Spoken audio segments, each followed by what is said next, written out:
মাকে নিয়ে চললাম প্যাথোলজিতে ইকো টেস্ট করাতে, যেহেতু হাসপাতালে অনেক লম্বা ডেট দিয়েছে তাই উলুবেড়িয়ে যাচ্ছি ইকো টেস্ট করাতে। তাই ঘর থেকে বেরিয়ে পড়েছি সকাল সকাল, এখন 7:30 বাজে। তো পিছনে মাকে বসিয়ে এখন রওনা দিয়েছি স্টেশনের দিকে। আর আজকে সকাল থেকে কেমন যেন একটু গরম গরম ভাব লাগছে, ভ্যাবসা একটা গরম আছে। তো এখন এই রাস্তার দিকে, মেন রাস্তায় উঠছি। আকাশটা কি সুন্দর লাগছে দেখতে পাচ্ছেন, একেবারে খোলা মেলা, একেবারে সুন্দর পরিষ্কার, কিন্তু নিচে গরম লাগছে। তো এই বাইকটাকে এখন থার্ড গিয়ারে দিয়ে একটু স্পিড বাড়িয়ে এগোচ্ছি। আর হাসপাতালের ইকো টেস্টের টাইম দিয়েছে 2 মাস। তা 2 মাসের অপেক্ষা থাকলে পেশেন্টের অবস্থা খারাপ হয়ে যায়। তাই ভাবলাম যে উলুবেড়িয়া থেকে একটু করিয়ে নিয়ে হচ্ছে, চেনা জানা আছে, কমে হয়ে যাবে। আর রাস্তা বেশ অনেকটা ফাঁকা, কিন্তু খানাখন্দে ভরা দেখতেই পাচ্ছেন। কিন্তু আকাশটা এত সুন্দর লাগছে, দেখে খুব ভালো লাগছে। কিন্তু বেশি স্পিডে চালাইনি, তার কারণ হচ্ছে পিছনে পিলিয়ন আছে, মা আছে। তো বেশি জোরে চালালে কি দরকার তো রিস্ক নিয়ে, তাই না? বয়স্ক মানুষ পিছনে আছে, তাই একটুখানি সাইড কাটিয়ে আগে বেরোচ্ছি। তাড়াতাড়ি ট্রেন ধরতে পারলে কী হবে, তাড়াতাড়ি ফিরে আসা যাবে। এবার 10টায় আর কি টাইম দিয়েছে প্যাথোলজিতে, তাই একটুখানি স্পিড বাড়াচ্ছি। আর আর একটুখানি এগোলেই, আমি যেমন বলেছি, খালি স্পিড ব্রেকার আমাদের এখানে। আর এই বাইকটা ওই স্পোর্টস বাইক, হু হু করে বেরিয়ে যায়। আমি আমি একা থাকলে বেরিয়ে যেতাম ওর আগে, কিন্তু যেহেতু মার সঙ্গে আছে ওই জন্য বেশি রিস্ক আর নিলাম না। এগিয়ে যাচ্ছি আশেপাশে সবাইকে পিছনে রেখে, কেউ কেউ আগে আছে অবশ্য। তা আমার পেজটাকে একটু ফলো করে নাও, আর আমার চ্যানেলটাকে সাবস্ক্রাইব করে নাও। কী বলবো, মানে বাইক থাকলে একটা সুবিধা কি, তাড়াতাড়ি কোথাও পৌঁছে যাওয়া যায়। আগে যখন ছিল না, সাইকেল চালাতাম, পিছনে মা বসতো, অনেকটা কষ্ট হতো, আর ভারী তো মা। এখন বাইকে খুব একটা কষ্ট হয় না। এই আকাশটা এত সুন্দর লাগছে কি বলবো।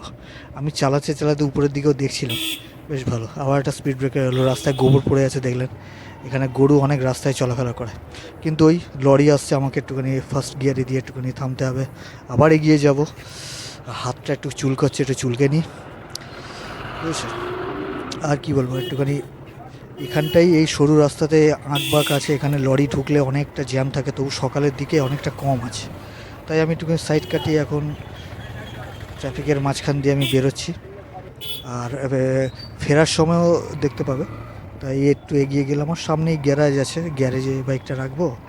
আর আমার যেহেতু নতুন কিনেছি, আমার বাইক গ্যারেজে রাখতে প্রথম প্রথম একটু ভয় হতো, কারণ এবার রেখে চলে যাবো, ওরা ঠিকমতো দেখাশোনা করে কি না। কিন্তু অনেক বাইক থাকে ভাই, এবার সে ওদের একটা দায়িত্ববোধ আছে। এই কাটিয়ে আমি এগিয়ে যাব, এখানটাও সামনে স্টেশন আছে, দাঁড়িয়ে পড়বো, মাকে নামিয়ে দেবো এখানে। আর একটু এগোনো যাবে না, ময়লার গাড়ি সামনে পড়ে গেল। মাকে বললাম নেমে যেতে, তা মা এই নেমে যাচ্ছে। নেমে গিয়ে আমি এইবার ডান দিকে আমি গ্যারেজে নেমে যাব। আসলে শখের জিনিস তো, একটা অচেনা জায়গাতে সারাদিন পড়ে থাকলে, রোদ জল বৃষ্টিতে, মাথায় থাকে যে কী ব্যাপার, বৃষ্টি শুরু হলে মনে হয় বাইকটা ভিজছে নাকি। এই চলে এসে এবার গ্যারেজ থেকে বাইকটা নিয়ে উঠে যাচ্ছি। আর মা একটু আগে গিয়ে দাঁড়িয়ে আছে, মাকে বলবো বসতে। ওই যে মা এগিয়ে আছে বাঁদিকে। আকাশটা সত্যি খুব পরিষ্কার, খুব সুন্দর লাগছে। তো মাকে বসিয়ে আবার রওনা দিলাম বাড়ির দিকে। রাস্তা বেশ ফাঁকা আছে। এখন কটা বাজে? এখন 1টা বাজে, বেলা 1টা বাজে। সকালেও ফাঁকা ছিল, এখনও ফাঁকা। আসলে সকালটা যেহেতু সকাল সকাল তখন ফাঁকা ছিল, এখন দুপুরের দিকে তাই ফাঁকা। তাই এগিয়ে গিয়ে আবার ফার্স্ট গিয়ারে দিয়ে, কিন্তু দেখছি সাইড দিয়ে যাওয়া যাবে, ভ্যানের পিছনে থাকলে এখন বেরোনো যাবে। এই লোকটা বেরোলো, তাই একে অনুসরণ করে আমিও বেরিয়ে পড়লাম, খুব সাবধানে অবশ্য, কেন পিছনে মা আছে। বেশি স্পিডে এদিক ওদিক জিগজ্যাগ করে চালিয়ে লাভ নেই। চালাও, কিন্তু খুব সাবধানতা অবলম্বন করে। বাইক চালানোটাতে এক একজন এক এক রকম রাইড করে। অনেকে পিছনে বসেও খুবই আন্তাবড়ি চালায়, তো আমি অমনি না। এখন আমি যদি একা থাকতাম, এখন এতক্ষণে আমি আরও অনেকটা এগিয়ে যেতাম। যেহেতু মা আছে, স্পিড ব্রেকার এলো, আস্তে করে আজকের দিনে একটু বেশি স্লো করছি, তার কারণ পিছনে আছে, যাতে কষ্ট না হয়। তাই একটুখানি থার্ড গিয়ারে দিয়ে একটুখানি বাড়াচ্ছি। সামনে একটু পরে এই লোকটা মাঝখানে চলে এসেছিলো, আমার বাইকের আওয়াজ পেয়ে সরে গেল। তো এবার এখানে ফোর্থ গিয়ারে দিয়ে যদি এগোনো যায়, কিন্তু সামনে অটো পড়ে গেছে, এর সাইড দিয়ে একটু ফোর্থ গিয়ারে দিয়ে আমি এগিয়ে যাই। পাশ কাটিয়ে এগিয়ে গেলাম, কিন্তু সামনে আবার গাড়ি পড়ে গেল। এইভাবে চালানো যায় না, একটু বড় ব্রড রাস্তা হলে ভালো। একটুখানি স্লো করে 2 নম্বরে গিয়ে তারপর দেখলাম যে ফাঁকা হলো, 3 নম্বরে দিয়ে আমি বেরিয়ে যাব। এই হচ্ছে বাইক, হচ্ছে গিয়ারের খেলা, কখন গিয়ার ডাউনশিফট করতে হবে, কখন আপশিফট করতে হবে, এটাই হচ্ছে বাইক চালানোর মেন আর কি। ওই জন্য অনেকে স্কুটি নেয়, স্কুটিতে কোনো গিয়ারের ব্যাপার নেই, খালি এক্সেলারেটর আর ব্রেক, কিন্তু ওতে তেল খায় আর মজাও লাগে না। বাইক হচ্ছে গিয়ারের আওয়াজ না হলে না, ঠাক ঠাক করে একটা আওয়াজ হবে, আপ করলাম আওয়াজ, ডাউন করলাম একটা আওয়াজ, নাহলে মজা লাগে। তো যাই হোক, আর একটুখানি গেলেই বাড়ি আছে।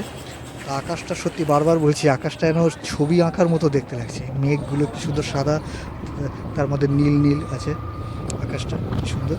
এবার একটু ফোর্থ গিয়ারে দিয়ে ভাবছি একটু এগোই, সামনে অনেকটা দূর অবধি ফাঁকা, তাই ফোর্থ গিয়ারে দিয়ে এগোনো যাবে 40-এর উপরে করে। তবু একটুখানি আগে থেকে একটুখানি মানে আন্দাজ করতে হয় যে সামনে কতটা গিয়ে আবার থামতে হবে, সেই অনুযায়ী নিজেকে রেডি রাখতে হবে। বেরিয়ে গেলাম এখনও, ফোর্থ গিয়ারেই আছে, কিন্তু সামনে গিয়ে ওই অটোটা মনে হচ্ছে, কেন ওখানটা গর্ত আছে, আমাকে ওখানে সাইড কাটিয়ে বেরোতে হবে। তাই ওখানটা আমি থার্ড করে হাফ ক্লাচ করে সাইড দিয়ে এই বাঁ দিক থেকে বেরিয়ে গেলাম। আবার ক্লাচটাকে পুরো ছেড়ে এবার একটুখানি অ্যাক্সিলারেটর দিয়ে পুরো লম্বা বেরিয়ে যাব।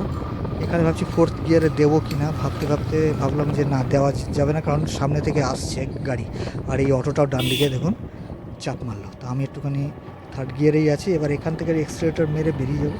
কিন্তু এই মাঝখানে গর্ত পড়ে গেলো, ঢাকাস করে গর্তে একটু স্পিডে অ্যাক্সিলারেটরে বেরিয়ে যাবো। এবার স্পিড ব্রেকার আছে, এখানটা আমি স্লো করে পায়ের ব্রেকে স্লো করে সব গিয়ারগুলো ডাউন করলাম, সেকেন্ড গিয়ারে রেখে ইন্ডিকেটার ডান দিকে দিয়ে আমি ডান দিকে ঢুকে যাব। তো এইভাবেই আর কি। তা এবার কী বলবো, উলুবাড়িয়া গিয়েছিলাম, সেখানেও একটুখানি ভ্লগ করেছিলাম, কিন্তু সেগুলো এর সাথে জোড়া যাবে না, কারণ সেগুলো ওয়াইড অ্যাঙ্গেলে ওটা তৈরি, এটা হচ্ছে সোজা অ্যাঙ্গেলে তৈরি, তাই আমি এইটাকেই রাখলাম। তাই বাইকটাকে আগে বেরোলে আমি চেষ্টা করবো ডান দিক থেকে, যদি বেরোনো যায়, আবার লক্ষ্য রাখতে হবে কোনো কিছু আসছে কিনা, দেখি ফাঁকা আছে, আমি ভাবছি বেরোই। তা আস্তে করে বউটাকে বাঁচিয়ে আস্তে করে ডান দিক থেকে আমি বেরোবো। বাইকটা আছে, বাইকটাকে সাইড কাটিয়ে কায়দা করে বেরোতে হবে, আর একটু হলে বাইকের সাইড মিররে লাগতে পারতো, কিন্তু আমি বাঁচিয়ে নিয়েছি। আকাশটা কি সুন্দর লাগছে, এতে যদি গান ফিট করে লাগানো যায় তাহলে খুবই ভালো হয়, কিন্তু না, এটা সিম্পলি একটা ব্লগ, বাইকিং ব্লগ, তাই এটা আমি করলাম না। আর একটুখানি গেলেই বাড়ি আছে, দেখেন স্পিড ব্রেকারে একটুখানি স্লো করে, যেহেতু পিছনে মা আছে, খুব সাবধানভাবে আমি আজকে চালাচ্ছি, নাহলে এখন যা ফাঁকা আছে আমি আরও স্পিডে চালাতাম। তা আর এটাই দেখতেই পাচ্ছেন, দুদিকে দোকানপাট বাড়ি ফাড়ি আছে, তার মাঝখানে সরু একটা রাস্তা। তা এখানেই ব্যাস, এই ডান দিকে যে পাঁচিলটা দেখলেন, এটা হচ্ছে আমাদের মন্দির, আগে গেলে বাঁ দিকে মসজিদ, এই হচ্ছে ব্যাপার। তো এখান থেকে ব্যাস এবার ঢুকে যাব বাড়ির দিকে। এই হচ্ছে দাদা, এবার আমার পেজটাকে ফলো করে নিন, আমি তো অনেক ভিডিও রিল রেখেছি, আপনি পেজে গিয়ে দেখতে পারেন। বাড়ির দিকে ঢুকে যাচ্ছি, রাস্তায় জল জমেছে, মাঝখানে একটু বৃষ্টি হয়েছিল, 11টা-12টা করে সময় একটু বৃষ্টি হয়েছিল। এবার মাকে নামিয়ে দেবো, নামিয়ে দিয়ে আমি একটু ব্যাকে যাবো, ওটার আমি রেকর্ড করলাম না। এই মাকে এবার নামিয়ে দেবো, মা নেমে যাবে, ফ্রেশ হবে, আমি একটু